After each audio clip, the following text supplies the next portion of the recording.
Hi అండి, అందరికీ నమస్కారం. ఇవి కోడి పిల్లలు వచ్చేసరికి భీమవరము తూర్పు పిల్లలు అండి. కానీ చాలా వరకు భీమవరం పిల్లలు అనుకోవాలి, ఎందుకంటే ఇది 22 సైజు పుంజుకు పడ్డది.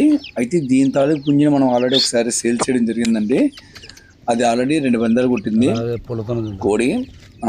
అయితే మనం అప్పుడు మనకి ఇచ్చిన రైతుని మనం ఆ పుంజు తాలూకు పిల్లలు అడిగితే మనకి ఇచ్చారు. అయితే ఈ పిల్లలు వచ్చేసరికి 10 పిల్లలు అండి. ఈ పిల్లలు కొద్దిగా ఏంటంటే కొద్దిగా క్వాలిటీ బాగుంటుందండి. ఇది నేను చెప్పిన మాటలో మా మీద నమ్మకం ఉన్న వాళ్ళే తీసుకోండి. దాని తాలూకు ఫాదర్ ఇదండి కోడి. దాని గురించి ఇది పెట్టడం జరిగింది. అలాగే ఇది 6 పిల్లలండి. ఇంచుమించు ఇందులోని 4 పుంజులు 2 పెట్టల్లా కనబడుతున్నాయి. కానీ మాకైతే 5 పుంజులు అనిపించింది. కానీ మేము 4 పుంజులు 2 పెట్టలు అని చెప్తున్నాను. ఇవి తూర్పులోని సైజు పిల్లలండి. ఇవి తూర్పులో సైజు పిల్లలు 6 పిల్లలు.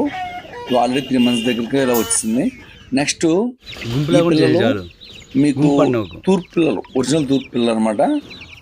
అలాగని భీమవరం జాతి పిల్లలు కాదు, ఊరు పిల్లలు గట్ట కాదండి. మీకు డబుల్ బాడీ వచ్చే పిల్లలు ఇవ్వడను అయితే తయారవ్వాలి. తయారైన తర్వాత మీకు రిజల్ట్ కనపడుద్ది. కాబట్టి దేని స్థాయికి అయినట్టు దాని రేట్ పెట్టానండి. దాంట్లో మీరు నష్టపోయేది ఏమి ఉండదు. మనం ఏంటంటే ఏ క్వాలిటీ క్వాలిటీ రేట్ పెట్టామో అందుకే మీకు క్లియర్గా చెప్పడం జరిగింది. ఎవరికైనా కావాలంటే నా వాట్సాప్ నెంబర్కి చాట్ చేయండి. Thank you all.